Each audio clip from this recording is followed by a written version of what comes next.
हम चाहते ये थे कि पॉलिटिक्स को रिलीजन से डीलिंग किया जाए। दोनों का घालमेल बड़ी खतरनाक साबित हुआ है। और तजुर्बा था, बाबरी मस्जिद का डिमोलिशन हुआ था, देश में दंगे हुए थे और ये सब घटनाएं घट चुकी थी। तो उस पृष्ठभूमि में आप समझ लीजिए कि हमारे दिमाग में ये हलचल थी कि राजनीति को ऐसी बात नहीं कि सिर्फ हिंदुओं में कुछ लोग धर्म और राजनीति का घालमेल किए हुए हैं, मुसलमानों में भी ऐसा है। तो हम चाहते थे, या दूसरे धर्मों में भी ऐसा है, तो हम चाहते थे कि राजनीति और धर्म चीज जुदा जुदा हो, अलग अलग।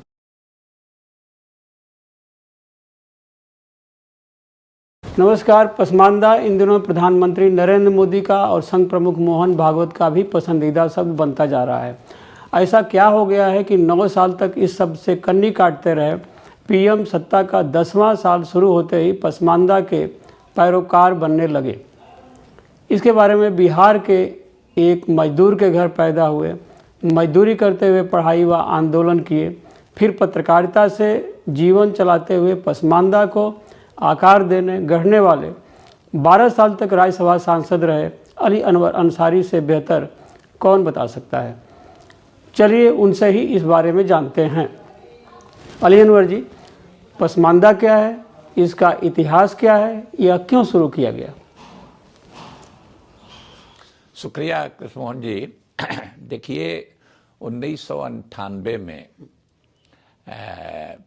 हमने ऑल इंडिया पसमानदा मुस्लिम महाज नाम से एक संगठन बनाया पटना में, और उसी में ये हमने अपने संगठन का नाम ये रखा। करीब उस समय बिहार का बंटवारा नहीं हुआ था, उत्तर प्रदेश भी नहीं बटा था, तो बिहार के ही खास तौर से झारखंड और बिहार के इलाके के कोई 100-150 इंटेलेक्चुअल और सोशल पॉलिटिकल एक्टिविस्ट लोगों को हमने जुटाया था ये संगठन बनाने के लिए। तो उसमें कोई इसके लिए उस समय तैयार नहीं था कि ये कहाँ से आप ये शब्द ला रहे हैं, इसको तो लोग समझेंगे ही नहीं। कोई चलता फिरता नाम होना चाहिए जिसको लोग समझ सकें। तो हमने उनको बताया कि देखिए पसमानदा का मतलब होता है, ये उर्दू फारसी का शब्द है। पस माने पीछे, अब मांदा माने जो थक हार करके बैठ गया, तो यूं ही कोई पीछे नहीं छूट जाता है। इतिहास गवाह है कि लोगों को पीछे ढकेल दिया जाता है। तो वही है पसमानदा, हु लेफ्ट बिहाइंड, अगर अंग्रेजी में कहा जाए तो हु लेफ्ट बिहाइंड वही पसमानदा है। और ये जाति सूचक शब्द नहीं है और न धर्म सूचक है, न पसमानदा नाम की कोई बिरादरी है और न पसमानदा नाम का कोई धर्म है, न सिर्फ भारत में बल्कि पूरी दुनिया में कहीं नहीं है। तो ये क्या है फिर? ये एक समूह है। कैसे लोगों का समूह है? जो पीछे छूटे हुए हैं, जो दबे कुचले हैं, जो मार्जिनलाइज्ड हैं, जो शोषित हैं, पीड़ित हैं, वैसे लोगों की एक जमात है, एक समूह है। अगर अंग्रेजी में कहें तो पसमानदा डिनोट्स क्लास, वो कास्ट नहीं है और रिलीजन नहीं है, रिलीजन न्यूट्रल है, कास्ट न्यूट्रल है।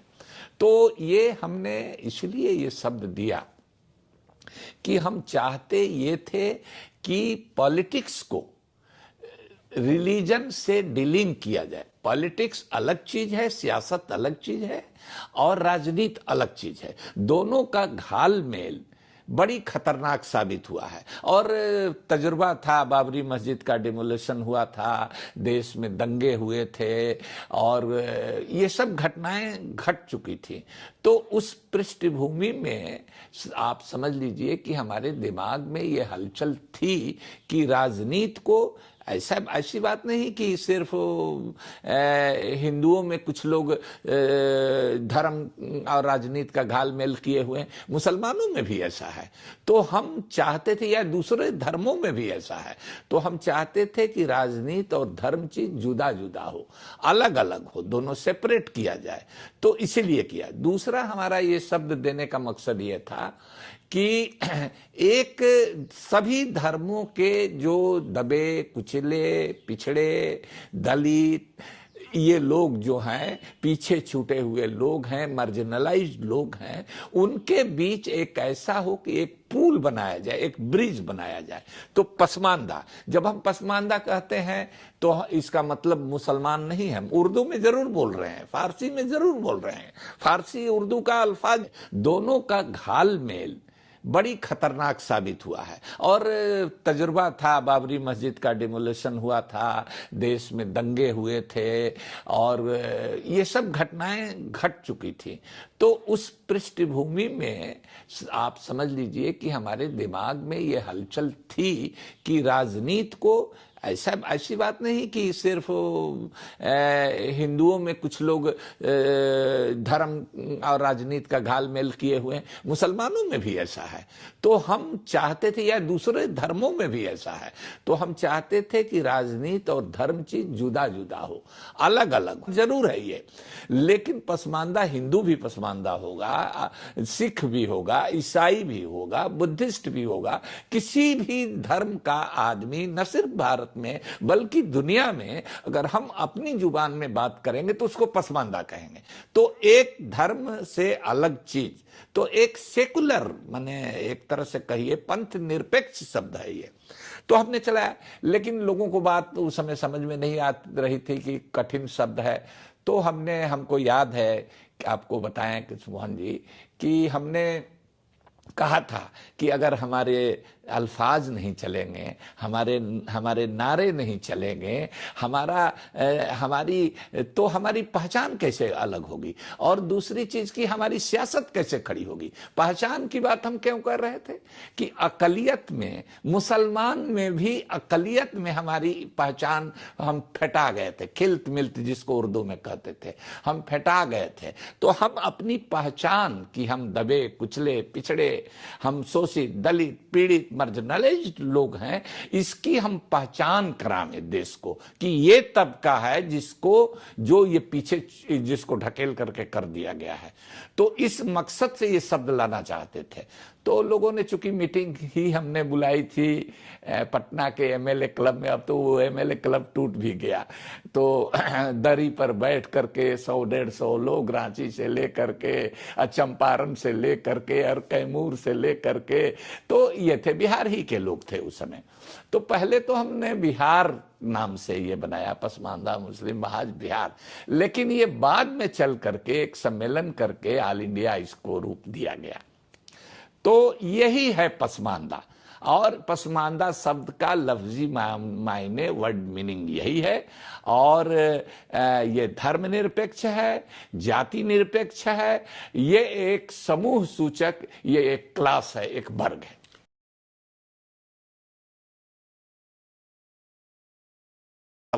पसमानदा की क्या अवधारणा है, सभी दलितों को कैसे एक प्लेटफॉर्म पर लाया जाए, उनके बीच कैसे दर्द का रिश्ता है, बल्कि दर्द का रिश्ता नहीं, ये कहा जाए कि उनका डीएनए एक है।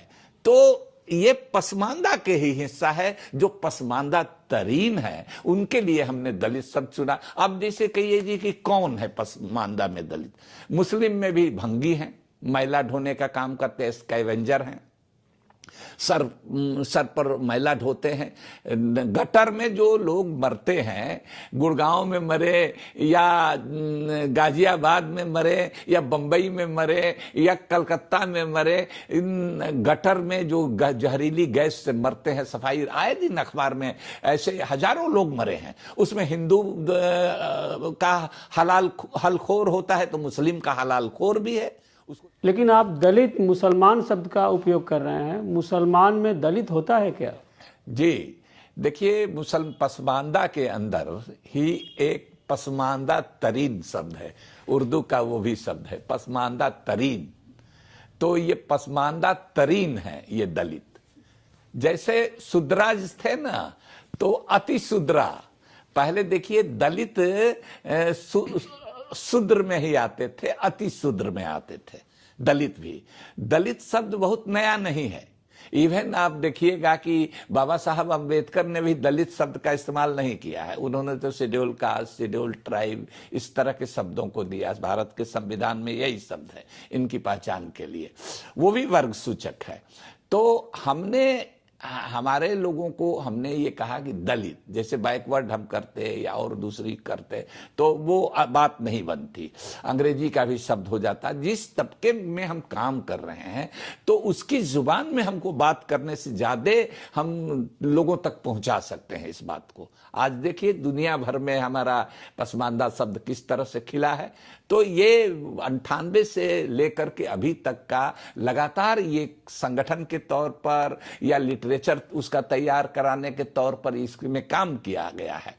तो हमारे कहने का मतलब ये है कि दलित जो हैं इसी पसमानदा के एक हिस्सा हैं।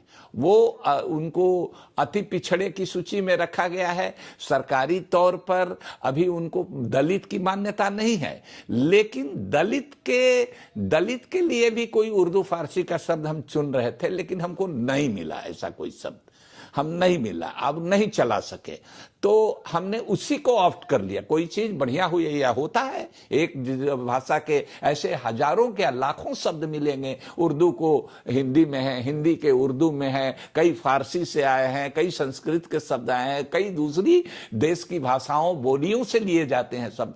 तो हमने भी दलित का शब्द लिया, तो एक तरह से जो दलित को जोड़ने वाली भी बात करी।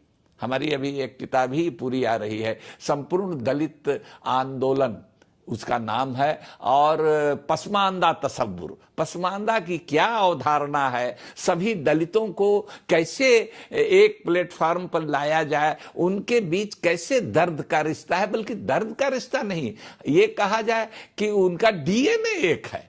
तो ये पसमानदा के ही हिस्सा है। जो पसमानदा तरीन है उनके लिए हमने दलित शब्द चुना। अब जैसे कहिए जी कि कौन है पसमानदा में दलित? मुस्लिम में भी भंगी हैं, मैला ढोने का काम करते हैं, स्कैवेंजर हैं, सर पर मैला ढोते हैं। गटर में जो लोग मरते हैं, गुड़गांव में मरे या गाजियाबाद में मरे या बंबई में मरे या कलकत्ता में मरे, इन गटर में जो जहरीली गैस से मरते हैं, सफाई आए दिन अखबार में ऐसे हजारों लोग मरे हैं। उसमें हिंदू का हलाल हलखोर होता है तो मुस्लिम का हलाल खोर भी है। उसको लाल बेबी भी कहा जाता है, कहीं होलैया कहा जाता है, कहीं हेला कहा जाता है। ये आते हैं दलित में। मुस्लिम में धोबी है, हिंदू धोबी, मुस्लिम धोबी, कपड़ा धोने का काम उसका भी इसका भी।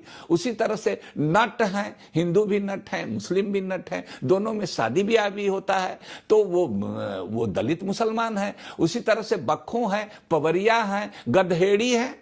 गधेड़ी हिंदू में गधेड़ा और मुसलमान में गधड़ी है। दिल्ली में भी आप चले जाइए, दिल्ली में भी है, बनारस में भी है, बिहार में भी है, सब जगह एक गधेड़ी। जहां की गलियां सकरी हैं, पतली हैं, ट्रैक्टर नहीं जा सकता है, उस जमाने में बैलगाड़ी नहीं जा सकती थी, रिक्शा नहीं जाता है, तो गधे की खच्चर और गधे के बीच में एक खच्चर और गधा, घोड़ा के बीच में एक गधा भी होता है। तो गधा से नाम पड़ गया उसका। देखिए कैसा नाम है, गधा से उसका बिजनेस है, ईंटा मलबा ढोता है, सीमेंट की बोरी, चावल का बोरी। दिल्ली की गलियों में, संकरी गलियों में, पुरानी दिल्ली में तो गधे ले जाते हैं, मलबा साफ करते हैं, तो ये काम करते हैं। रेलवे लाइन में आप देखिएगा, रेलवे लाइन का जो कचरा है साफ करने के लिए, वहां तो ट्रैक्टर जाएगा नहीं, बैलगाड़ी जाएगी, वही गधैया जात है वो उसको लेकर के हटाती है कचरा। तो ये एक बिरादरी है। उसी तरह से एक बिरादरी का नाम तो हमारे यहाँ भटियारा है। भटियारा का लफ्जी मायने है, वर्ड मीनिंग है, तो वो है बैड कैरेक्टर, और उसकी बीवी है, उसकी बेटी है, वो भटियारिन कही जाती है। तो भटियारा, भटियारिन ये गाली का शब्द है। लोग गाली देते हैं कि क्या तुम भटियारा भटियारिन की तरफ से लड़ रहे। वो बजाते हमारे यहाँ वो एक बिरादरी है। गाली से भी गलीज उसकी जिंदगी है। तो उसकी जिंदगी में झांक करके हमने देखा, उसको हम दलित कहते हैं। मुस्लिम मोची है। बहन मायावती जी कहती है कि हम चमार की बेटी हैं, फक्र के साथ कहते हैं। तो हमारे अंदर भी मुस्लिम मोची है, बजाते सूची में है। इन जिन जातियों का नाम हम दे रहे हैं, ये पिछड़े वर्गों की सूची में है। मंडल कमीशन हो, काका कालेलकर कमीशन हो, मुंगेरी लाल कमीशन हो, सब कमीशन में ये जातियां हैं। अगर भटियारा शब्द डेरोगेटरी लगता है, हम नहीं कहते। अगर सूची में नहीं होती तो हम आपके कैमरे पर, आपके इंटरव्यू में इस शब्द का इस्तेमाल नहीं करते। तो इस तरह से हमारे अंदर मोची भी है, सपेरा भी है, मदारी भी है। तो एक तरह से समझ लीजिए मोहन जी कि हिंदू समाज में जितनी जातियां हैं, पिछड़ी, दलित, वो सब जातियां हमारे यहां भी हैं। बजाते टाइटल लगाते हैं। हमारे यहाँ गुज्जर भी हैं, हमारे यहाँ जाट भी हैं, हमारे यहाँ ठाकुर क्षत्रिय भी हैं, हमारे यहाँ सब तरह की जातियां हैं। पठान भी है। तो हमारे जो सादात हैं, वो जो जहां से गया है उस खांचे में जाकर के बैठ गया है। तो इस तरह का कास्ट सिस्टम जन्मना, वो कर्म से नहीं, जन्म से है। कर्म बदल भी गया, रोजी रोजगार दूसरा भी हो गया, लेकिन उसकी जात, ससुरी जात ऐसी है कि मरने के बाद भी पीछा नहीं छोड़ती है।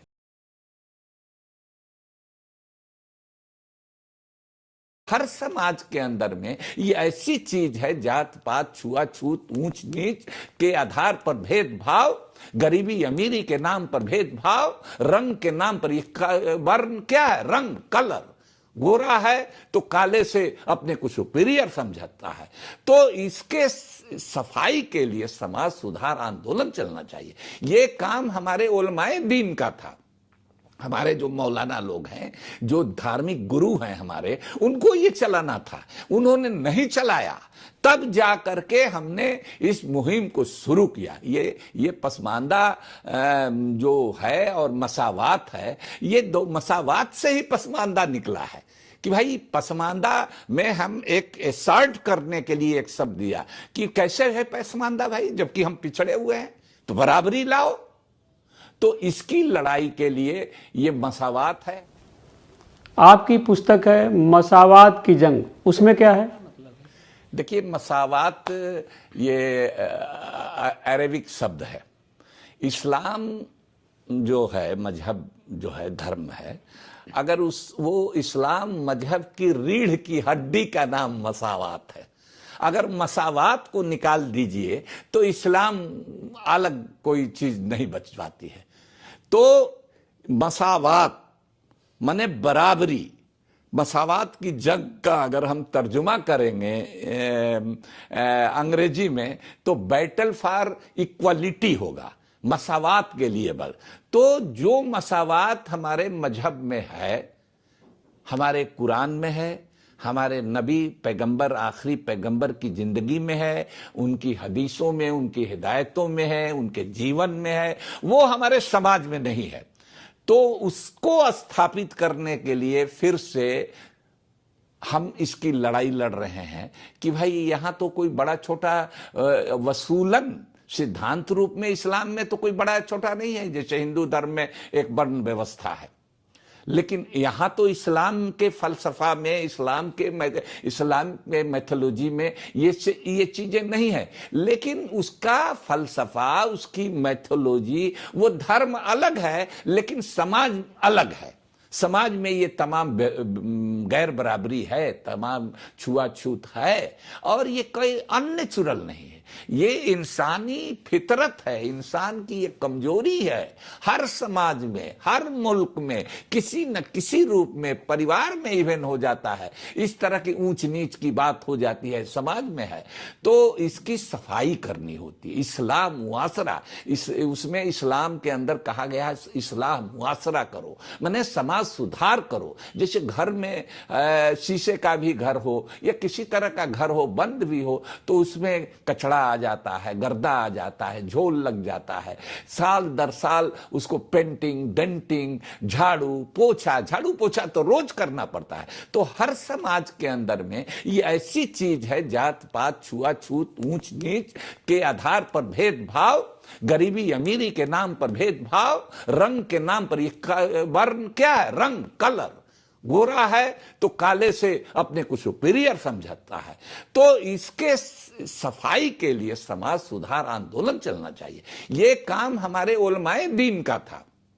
हमारे जो मौलाना लोग हैं, जो धार्मिक गुरु हैं हमारे, उनको ये चलाना था। उन्होंने नहीं चलाया, तब जा करके हमने इस मुहिम को शुरू किया। ये पसमानदा जो है और मसावात है, ये दो मसावात से ही पसमानदा निकला है कि भाई पसमानदा में हम एक एसर्ट करने के लिए एक शब्द दिया कि कैसे है पसमानदा भाई, जबकि हम पिछड़े हुए हैं, तो बराबरी लाओ। तो इसकी लड़ाई के लिए ये मसावात है। हमारी किताब हमको दरअसल ऐसा है कि 1996-97 में के बिरला फाउंडेशन फेलोशिप, जो पत्रकारिता का एक प्रतिष्ठित अवार्ड है, वो मिला था 96-97। तब मैं पत्रकार हुआ करता था। तो प्रभास जोशी जी ने इसमें पहल की थी और उनके रिकमेंडेशन पर हमको ये अवार्ड मिला था। तो हमारी किताब मसावात की जंग आई। इस किताब का विमोचन करने के लिए 2001 में पूर्व प्रधानमंत्री बीपी सिंह साहब पटना के गांधी मैदान में गए थे, जबकि वो ब्लड कैंसर के मरीज थे।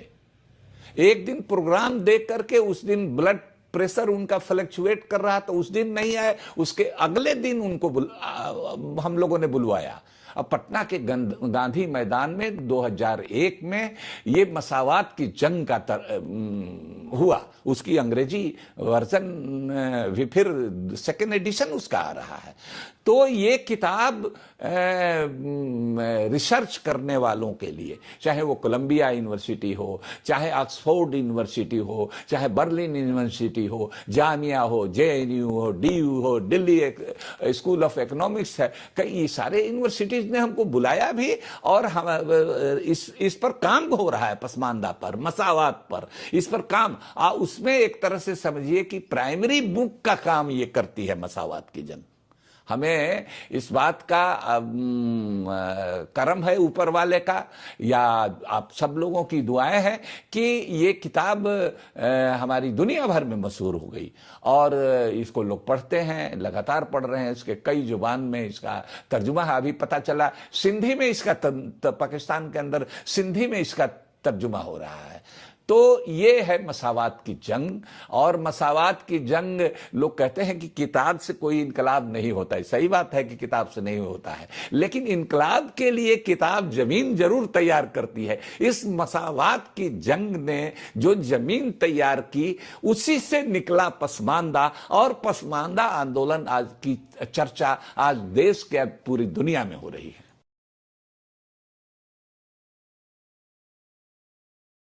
जिस मजहब पर तुम यकीन करते हो, जिस नबी पर तुम्हारा अकीदा है, जिस कुरान पाक पर तुम्हारा अकीदा है, उसमें भी मसावात की बात है, बराबरी की बात है। तो तुम क्यों हीन भावना में? आप एक संगठन चलाते हैं, ऑल इंडिया पसमानदा मुस्लिम महाज। यह कब बना है? इसका उद्देश्य क्या है? आपको इसमें कितनी सफलता मिली है? देखिए, यही हम बता रहे थे कि 2001 में हमने ये किताब आई हमारी, और उसके पहले 1998 में ही हमने ऑल इंडिया पसमानदा मुस्लिम महाज बना लिया।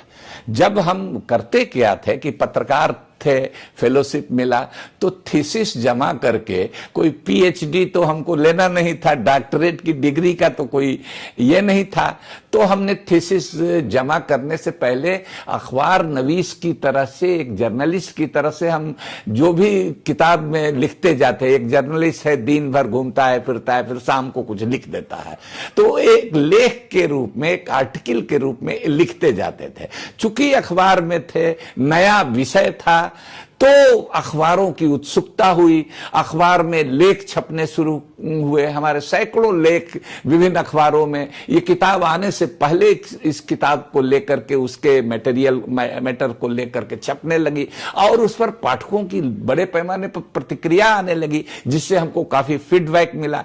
तो हमने ये संगठन बनाया और उसका मकसद यही था कि जो मार्जिनलाइज्ड लोग हैं, जो पीछे छूटे हुए लोग हैं, उनको कैसे मुतहर्रिक किया जाए, उनको कैसे एकजुट किया जाए, उनको कैसे उनके अंदर सियासी शऊर पैदा किया जाए, उनके अंदर एहसास जो कमतरी है, हीन भावना है, इंफीरियरिटी कॉम्प्लेक्स है, उसको कैसे बाहर निकाला जाए और ये कहा जाए कि नहीं भाई, तुम बराबर हो, भारत के संविधान ने तुमको बराबरी का हक दिया है और तुम जिस मजहब पर तुम यकीन करते हो, जिस नबी पर तुम्हारा अकीदा है, जिस कुरान पाक पर तुम्हारा अकीदा है, उसमें भी मसावात की बात है, बराबरी की बात है।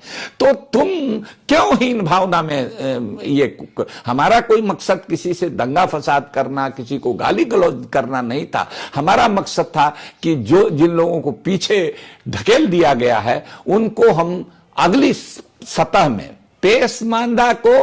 पसमानदा को हम पेशमानदा कर दें। पेशमानदा माने पेश बने, वो आगे आगे रहे।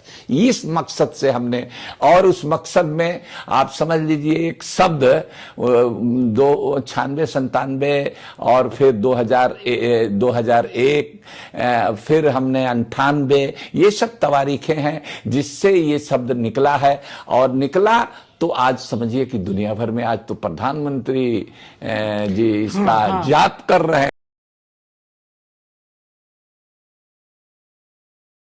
आप नाम ले रहे हैं तो नियत तो आपकी कुछ और है, आप वोट की नियत से कर रहे हैं, सिर्फ आप झांसा दे रहे हैं, ठगना चाहते हैं पसमानदा के नाम पर। पसमानदा आप कर कुछ रहे हैं और कह कुछ रहे हैं।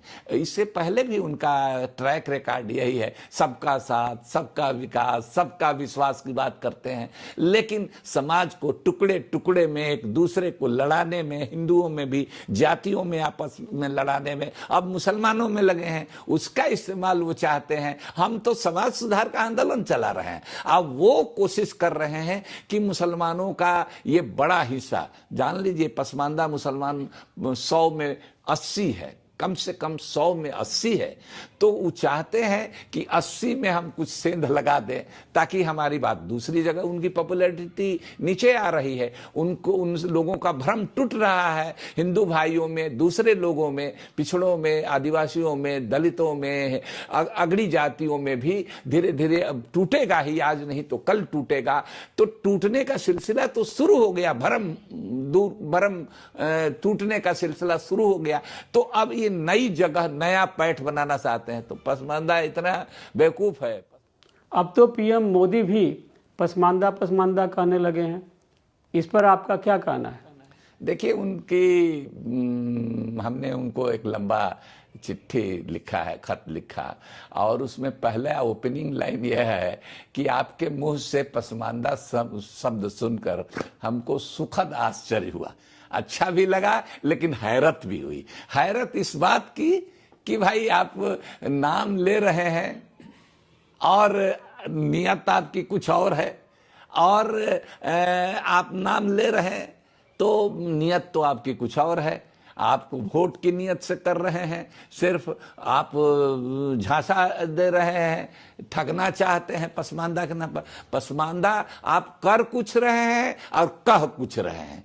इससे पहले भी उनका ट्रैक रिकॉर्ड यही है, सबका साथ, सबका विकास, सबका विश्वास की बात करते हैं, लेकिन समाज को टुकड़े टुकड़े में एक दूसरे को लड़ाने में, हिंदुओं में भी, जातियों में आपस में लड़ाने में, अब मुसलमानों में लगे हैं, उसका इस्तेमाल वो चाहते हैं। हम तो समाज सुधार का आंदोलन चला रहे हैं, अब वो कोशिश कर रहे हैं कि मुसलमानों का ये बड़ा हिस्सा, जान लीजिए पसमानदा मुसलमान 100 में 80 है, कम से कम 100 में 80 है, तो वो चाहते हैं कि 80 में हम कुछ सेंध लगा दें ताकि हमारी बात दूसरी जगह, उनकी पॉपुलैरिटी नीचे आ रही है, उनको उन लोगों का भ्रम टूट रहा है, हिंदू भाइयों में, दूसरे लोगों में, पिछड़ों में, आदिवासियों में, दलितों में, अगड़ी जातियों में भी धीरे धीरे अब टूटेगा ही, आज नहीं तो कल टूटेगा।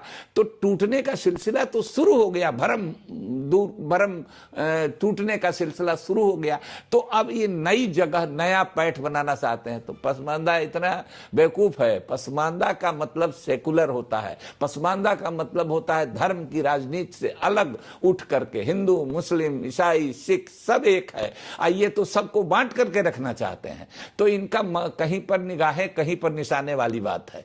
तो ये बिल्कुल इनकी नियत में खोट है, और कहीं से भी हम लोगों को भ्रम नहीं है कि पसमानदा का ये कुछ भी भला करना चाहते हैं, इसलिए हम लोग इस भ्रम में नहीं है। कुछ लोग लालची लोग, कुछ लोग डरपोक लोग, कुछ लोग को ब्लैकमेल करके टेंटेड लोगों को भले इनका एक बना रहे हैं लोभार्थी, एक श्रेणी बना रहे हैं लाभार्थी और लोभार्थी। तो लोभार्थियों की तादाद कुछ खड़ा कर रहे हैं, लेकिन समाज इनके साथ नहीं जाने वाला है। अब हालत ये हो गई है जैसे हिंदू दलित को मोदी जी नाम लेते हैं कि नहीं। विचारधारा तो अंबेडकर साहब की अलग है, उनकी अलग है, लेकिन अब बिना उसका नाम लिए कोई भी झंडा फहराने के लिए लाल किला पर 15 अगस्त को नहीं जा सकता है, जपना पड़ता है माला। तो उसी तरह से अब कई मुस्लिम जमीयत उलमाए हिंद है और दूसरी मुस्लिम तंजीमें हैं, और मोदी जब भी जपने लगे तो इन लोगों ने देखा कि बाप रे बाप, प्रधानमंत्री जपने लगा और लोग जपने लगे। तो अब ये लोग रामलीला मैदान में एक कॉन्फ्रेंस हुआ है जमीयत उलमाए हिंद का, उन्होंने प्रस्ताव पास करके और ये कहा कि भाई हाँ, मुसलमानों में ये जात पात ऊंच नीच की बीमारी है, और इसके लिए उन्होंने कहा कि हम शर्मिंदा है, और मुसलमानों को जो रिजर्वेशन है, पसमानदा मुसलमानों को, दलित मुसलमानों को, उनको मिलना चाहिए, बात कह रहे हैं। लेकिन मुस्लिम धर्मगुरु इस पर क्या कह रहे हैं? देखिए, मुस्लिम धर्मगुरु तो पहले भाई बड़ी मुखालफत किए मेरी, और वो हमको ये हम पर आरोप लगाने लगे, नाम नहीं लेते थे डर के मारे, क्योंकि वो तो जानते थे, उनके मन में तो चोर था, वो तो समझते थे कि समाज में ये बीमारी है उसको। और देखिए, ये माइनॉरिटी का साइकी भी होता है कृष्ण मोहन जी, कि वो अपनी कमजोरियों को छिपाने की कोशिश करता है। लेकिन हमारा कहना था कि अगर हम मानेंगे नहीं कि हम बीमार हैं, हमको ये मर्ज है, तो हम तो इलाज नहीं कराएंगे। इलाज नहीं कराएंगे तो मर्ज बढ़ते जाएगा। तो वो नासूर बन गया था, नासूर बन करके फूटा। हमने एक सीख से भी खोद देने से जख्म से मवाद गिरने लगता है, तो हमने वही काम किया, सीख से ही खोदा और वो मवाद भर भरा करके गिरने लगा। तो उस समय तो ये विरोध करते थे, उस समय तो जुमा के खुतबे में ये कहते थे कि ऐसे लोग आ गए हैं जो मुसलमानों को बांटना चाहते हैं, लड़ाना चाहते हैं, इस तरह की बात करते थे। लेकिन धीरे धीरे धीरे धीरे धीरे लोगों ने समझा। अब तो सब लोग, अब हालत ये हो गई है जैसे हिंदू दलित को मोदी जी नाम लेते हैं कि नहीं। विचारधारा तो अंबेडकर साहब की अलग है, उनकी अलग है, लेकिन अब बिना उसका नाम लिए कोई भी झंडा फहराने के लिए लाल किला पर 15 अगस्त को नहीं जा सकता है, जपना पड़ता है माला। तो उसी तरह से अब कई मुस्लिम जमीयत उलमाए हिंद है और दूसरी मुस्लिम तंजीमें हैं, और मोदी जब भी जपने लगे तो इन लोगों ने देखा कि बाप रे बाप, प्रधानमंत्री जपने लगा और लोग जपने लगे।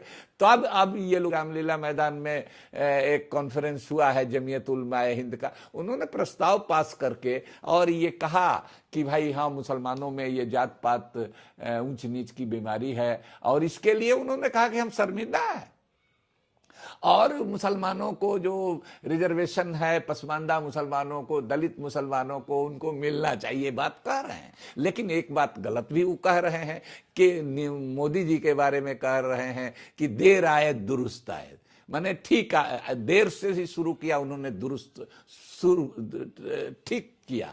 लेकिन हम इससे इत्तेफाक नहीं रखते हैं। वो गलत बोल रहे हैं, वो नहीं समझ रहे हैं, शायद वो डर करके बोल रहे हैं। देखिए, मजहबी इदारे जो हैं ना, ये सब एनजीओ आजकल बन गए हैं, चाहे हिंदुओं के हों, मुसलमानों के हों और दूसरे मजहबों के हैं, एनजीओ हो गए हैं। तो एनजीओ का अपना मामला है, एफसीआरए का मामला है, और ये है दुनिया भर का इंस्टीट्यूट, और उसका पैसे का हिसाब किताब नहीं। तो इस डर से थोड़ा थोड़ा दोनों तरफ बोलते रहते हैं। थोड़ा देख रहे हैं कि इनके अंदर से पसमानदे की आबादी 80% है, तो अब उनको बोलना मजबूरी है। कल तक हमको टारगेट करते थे, अब हमारी बात बोल रहे हैं तो हमको तो खुशी हो रही है। और लेकिन एक बात गलत बोल रहे हैं कि दुरुस्त है, मोदी जी दुरुस्त नहीं आए हैं। मोदी जी अपने रास्ते पर हैं, वो हिंदुत्व के रास्ते पर हैं, हिंदू राष्ट्र के रास्ते पर हैं। वो पसमानदा के या मुसलमानों के या दलितों के या पिछड़ों के या किसी मजहब से उनको कोई मतलब नहीं है। उनको कुर्सी से मतलब है, सत्ता से मतलब है।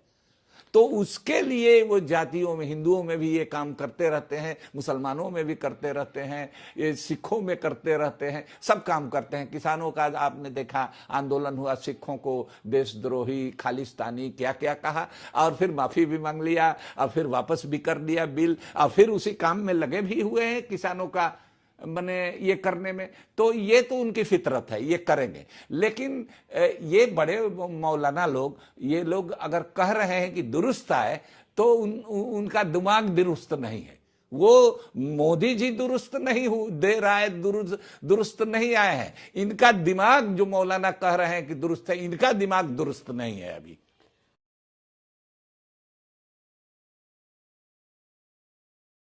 आज तो बीजेपी में आरिफ मोहम्मद खान, एमजे अकबर चले गए, तो इन लोगों को सत्ता में मिलता है तो चले जाते हैं कहीं भी। चोर होता है ना, चोर चोरी करके भाग के निकल जाना चाहता है, तो वो भी चोर चोर चिल्लाते जाता है। तो आप पर आरोप लग रहा है आप मुसलमान को बांट रहे हैं। हाँ, तो कहा पहले कृष्ण मोहन जी कि हम पर शुरू से ये आरोप लग रहा था, लेकिन अब उस दिन से ये आरोप बंद हो गया, जबकि मोदी जी ने हम जिस पार्टी में सांसद थे, 12 साल रहे, नीतीश कुमार जी हमारे मुख्यमंत्री थे, पार्टी के अध्यक्ष थे जेडीयू के।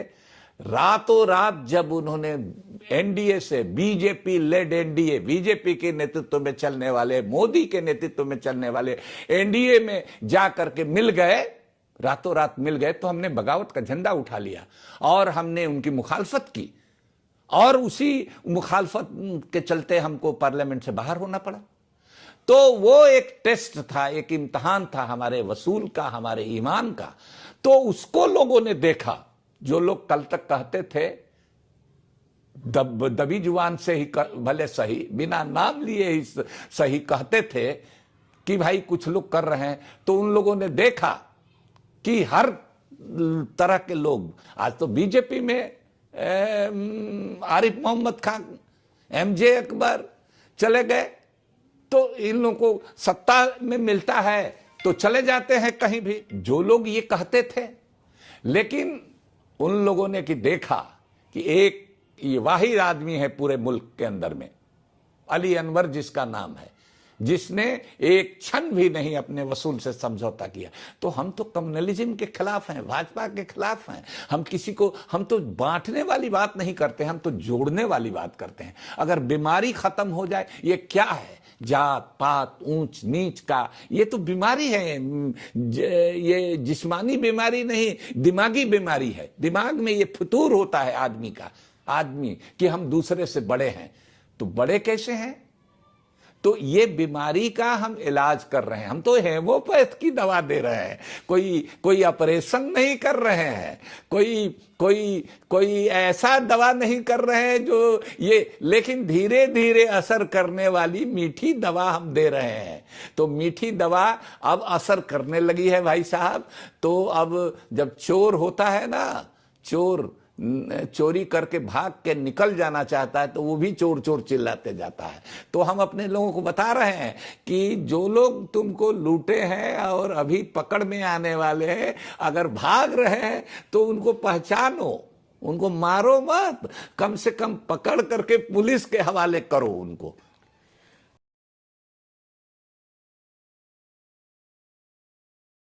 हमारे नबी ही हैं जिन्होंने रिजर्वेशन के सिद्धांत को सबसे पहले ले डाउन किया।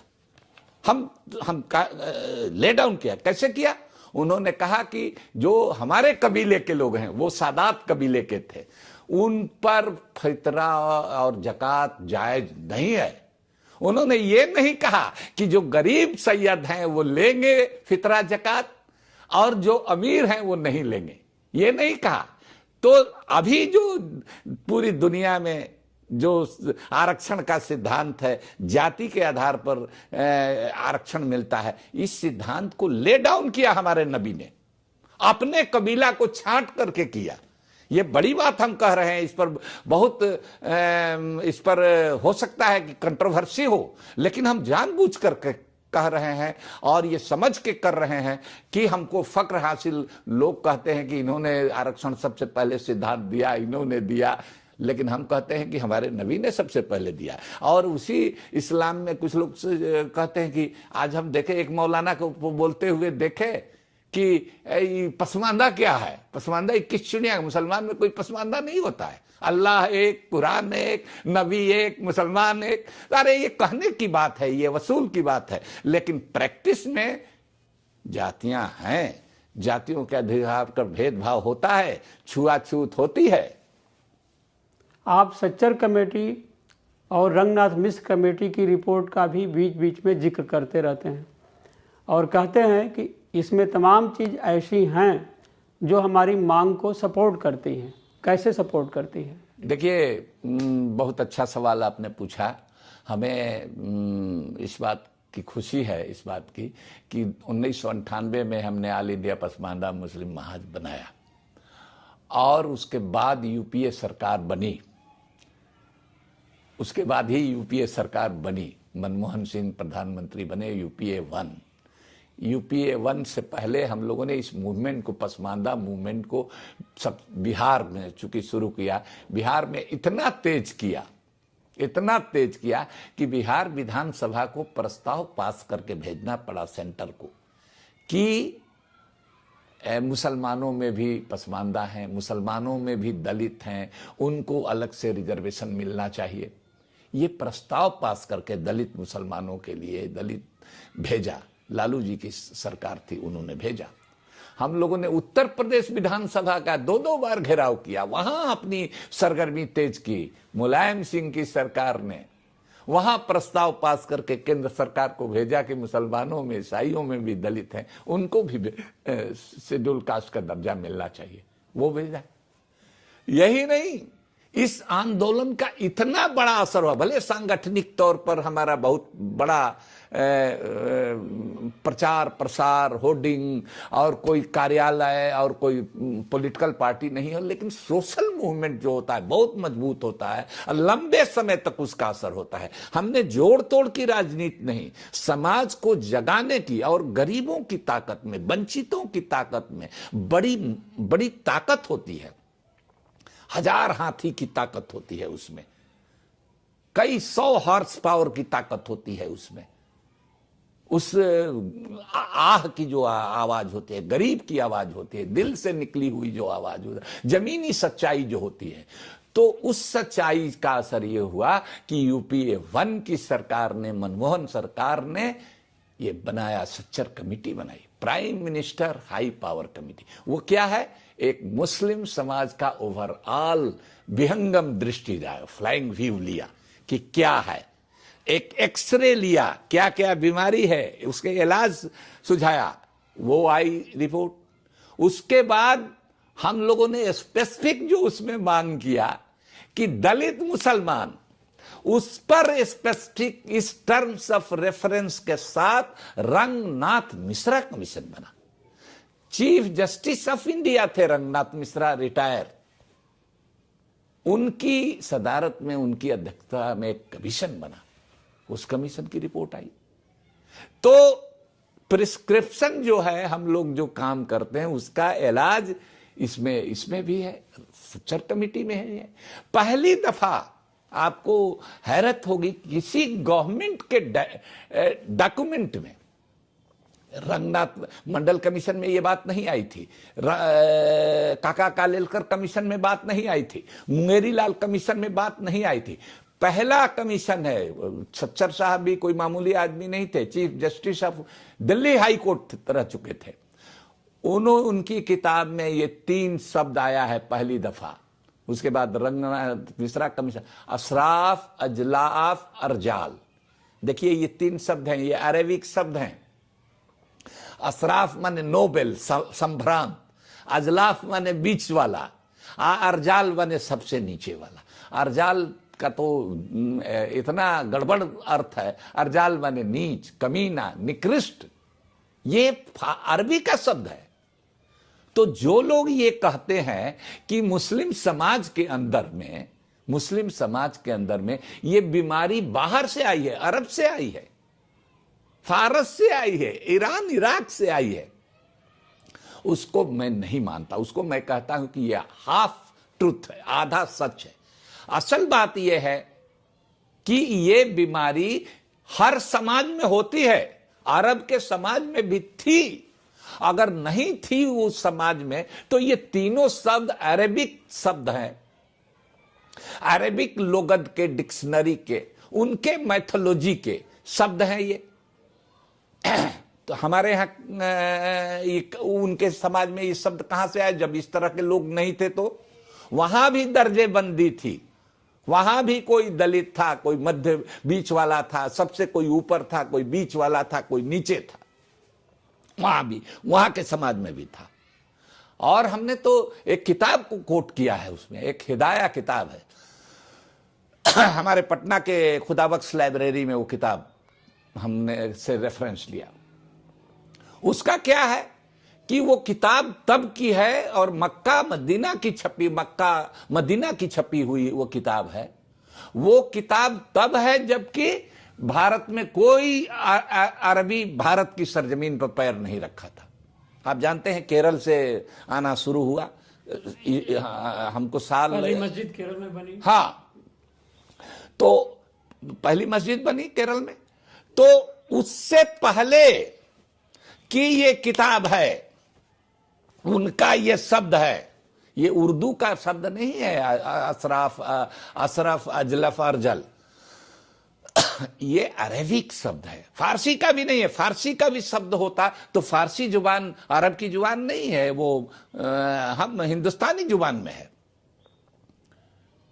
तो ये आधा सच है। फिर हमने कहा यही बात हुई छिपाने वाली, अपनी बीमारी छिपाने के लिए आप दूसरे को इल्जाम दे रहे हैं। हाँ, ये बात सही है कि हिंदुस्तान की, भारत की जो जातीय व्यवस्था है बहुत जटिल है, और 2 सभ्यताओं का, 2 संस्कृतियों का जब मिलन होता है तो हर एक दूसरे का गुण अवगुण लेते हैं, कुछ अच्छाई भी लेते हैं, कुछ बुराई भी लेते हैं।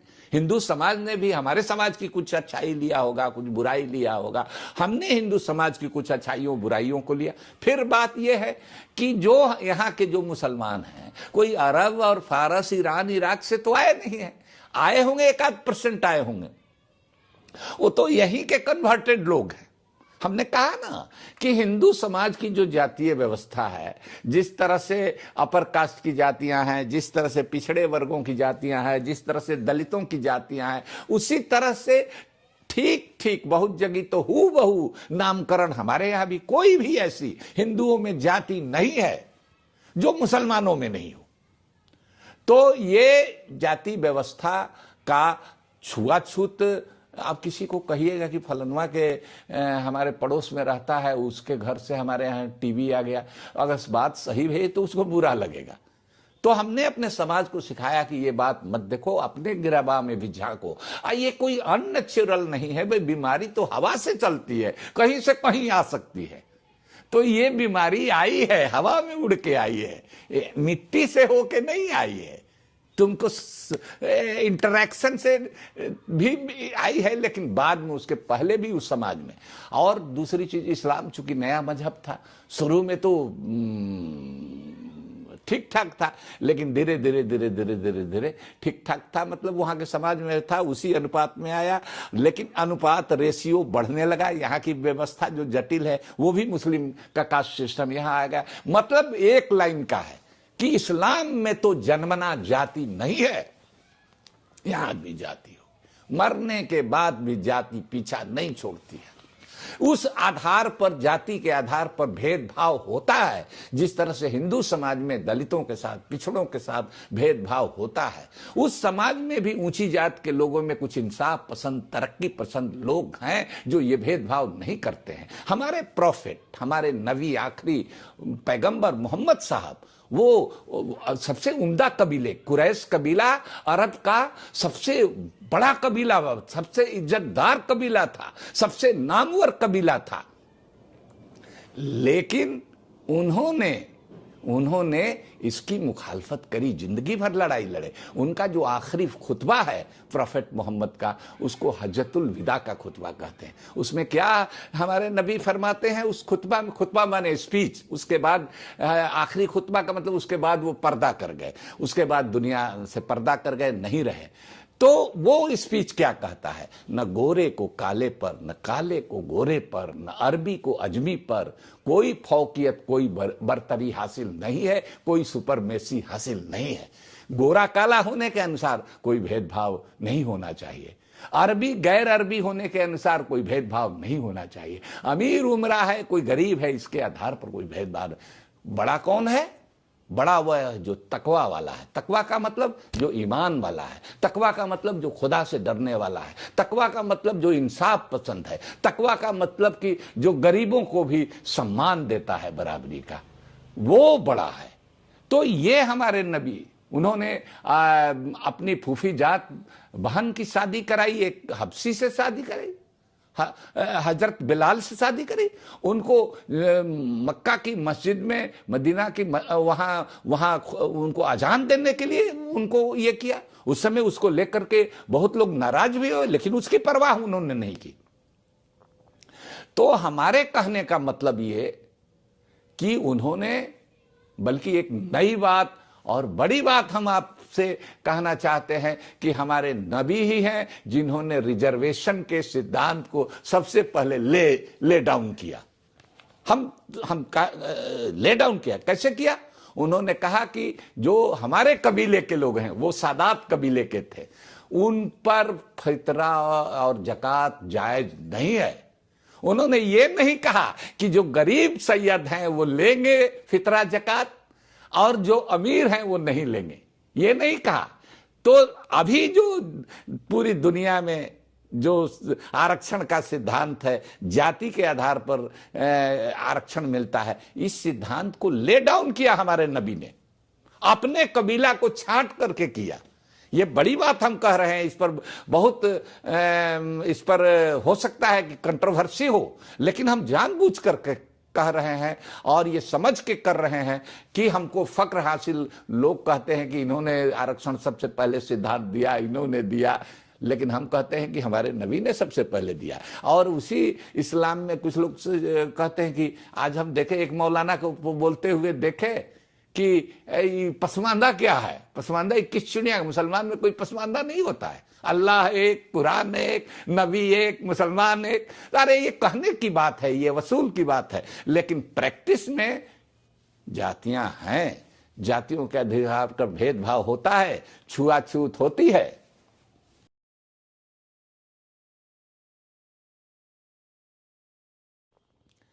तो इसीलिए हम कहते हैं आरएसएस और बीजेपी वालों को, हिंदू महासभा वालों को, कि हम लोग गांधी को मारने वाले नहीं हैं, हम लोग गांधी को बचाने वाले हैं।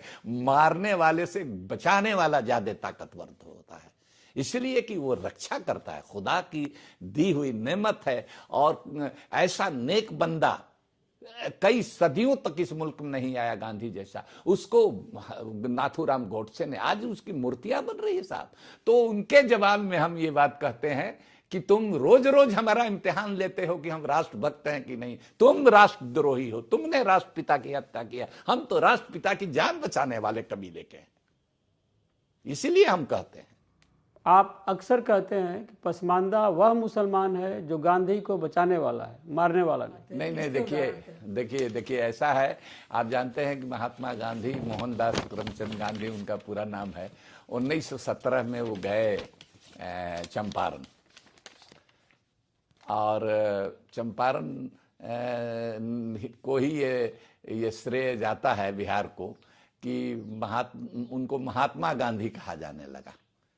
मोहनदास, बैरिस्टर मोहनदास गांधी वो महात्मा गांधी हो गए। तो वहां पर नील्हे जमींदार किसानों का किस तरह से शोषण करते थे, तो गांधी जी गए थे वहां। उनके साथ राजेंद्र बाबू भी थे। आप जानते हैं राजेंद्र बाबू वकील भी थे, और भी दूसरे ब्रजकिशोर बाबू, कौन कौन लोग, बहुत लोगों को लेकर के गए थे। सारा रिकॉर्ड हो रहा था, उस पर बहुत सारी किताबें हैं। उसमें उनको जहर दे करके मारने की कोशिश की गई। एक खनसामा जिसका नाम था बतक मियां, वो बुनकर था, जुलाहा था, उसके द्वारा कि इनके खाने में जहर मिला दो, उसने इसका आ करके कान में बता दिया कि इस चीज में जहर मिला हुआ है। इसकी तस्दीक राजेंद्र बाबू ने जब राष्ट्रपति हुए गए, और उसके पहले उसको सजा हो चुकी थी। चूंकि गांधी नहीं मरते हैं, जहर मिलाने की साजिश विफल हो जाती है इस खनसामा के चलते, बतक मियां के चलते, तो उसको नौकरी से निकाल दिया जाता है, उसकी जमीन जब्त कर ली जाती है। ये राजेंद्र बाबू ने वो किया, उसकी जमीन लौटवाने का आदेश दिया। उसको बुलाया, राष्ट्रपति भवन में बुलाया बतक मियां को। तो इसीलिए हम कहते हैं आरएसएस और बीजेपी वालों को, हिंदू महासभा वालों को, कि हम लोग गांधी को मारने वाले नहीं हैं, हम लोग गांधी को बचाने वाले हैं। मारने वाले से बचाने वाला ज्यादा ताकतवर होता है, इसलिए कि वो रक्षा करता है, खुदा की दी हुई नेमत है। और ऐसा नेक बंदा कई सदियों तक इस मुल्क में नहीं आया गांधी जैसा। उसको नाथूराम गोडसे ने, आज उसकी मूर्तियां बन रही है साहब। तो उनके जवाब में हम ये बात कहते हैं कि तुम रोज रोज हमारा इम्तिहान लेते हो कि हम राष्ट्रभक्त हैं कि नहीं। तुम राष्ट्रद्रोही हो, तुमने राष्ट्रपिता की हत्या किया। हम तो राष्ट्रपिता की जान बचाने वाले कबीले के हैं, इसीलिए हम कहते हैं।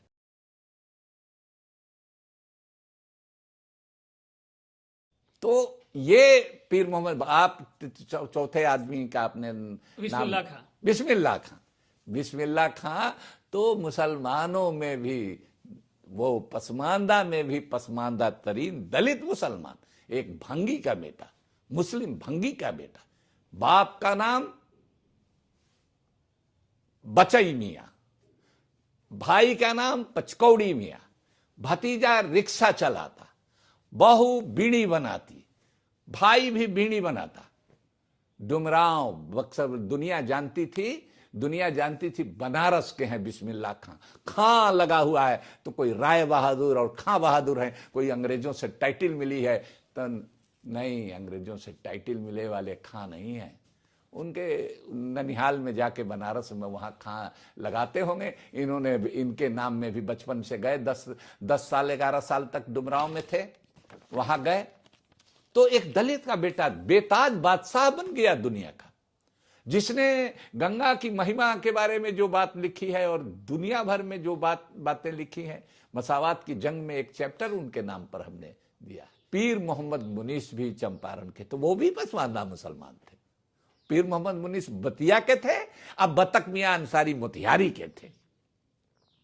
तो पीर मोहम्मद मुनीस भी टीचर भी थे, उनको नौकरी से निकाला गया, उनको मुकदमा किया गया, जेल में बंद किया गया। फिर जैसे इनका जमीन ये किया गया, पीर मोहम्मद मुनीस को भी किया गया।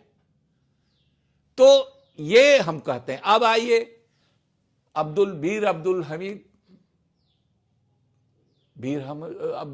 हमीद को, जो गाजीपुर के थे, गाजीपुर जिले के थे, एक दर्जी का बेटा, पसमानदा का बेटा है, दर्जी का बेटा, पेटेंट 1965 में भारत पाकिस्तान युद्ध में पेटेंट टैंक का चिथड़ा उड़ा दिया। जो पेटेंट टैंक का नाम सुनकर के दुनिया भर की फौजों में माने कपकपी उठ जाती थी, उस इतना खतरनाक था। उसके चिथड़े चिथड़े उड़ा दिए, परम वीर चक्र से नवाजे गए उनको। दर्जी के बेटा, पसमानदा मुसलमान के बेटा, तो हम लोगों को फक्र होगा ना कि भाई हमारे कबीले का आदमी था, हम लोगों के बीच का आदमी था, गरीब का बेटा था, कपड़ा सिलने वाले का बेटा था। ये दो कपड़ा बिनने वाले के बेटा थे, पीर मोहम्मद मुनीस और बतक मियां अंसारी, तो ये कपड़ा सीने वाले के बेटा था। तो इस तरह की देशभक्ति का, जिसको उर्दू में हुब्बुल वतनी कहते हैं, ये अनोखा अनोखा मिसाल है ये। तो हम लोगों को जगह जगह जब होता पाकिस्तान चले जाओ, पाकिस्तान जाओ, पाकिस्तान जाओ, कब्रिस्तान और पाकिस्तान ही तुम्हारी दो जगह है।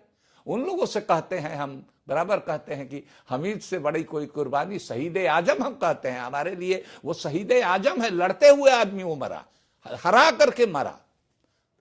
आप तर्क देते हैं कि पसमानदा मुसलमान में से तमाम लोग इस देश के लिए बहुत कुछ किए, जैसे वीर अब्दुल हमीद, बिस्मिल्लाह खान, गांधी जी को चंपारण बुलाने वाले पीर मोहम्मद मुनीस। देखिए, एक एक करके हम इन पर बात करेंगे। मैंने बतक मियां अंसारी के बारे में कहा, बतक मियां के बारे में कहा। चंपारण से ही शुरू करते हैं।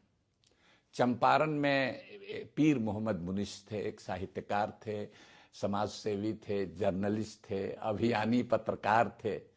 वो उनका नाम पीर मोहम्मद मुनीस था। मुनीस माने होता है साथी, तखल्लुस है उनका। साहित्यकार लोग तखल्लुस लगाते हैं ना, तो वही उनका तखल्लुस है, मुनीस। तो वो गणेश शंकर विद्यार्थी जी जो कानपुर से प्रताप अखबार निकालते थे, उसके वो रिपोर्टर थे, चंपारण से अपने यहाँ से रिपोर्ट करते थे। तो नील्हे जमींदारों के जुल्म की कथा व्यथा वो उस अखबार में लिखते थे, बराबर लिखते थे।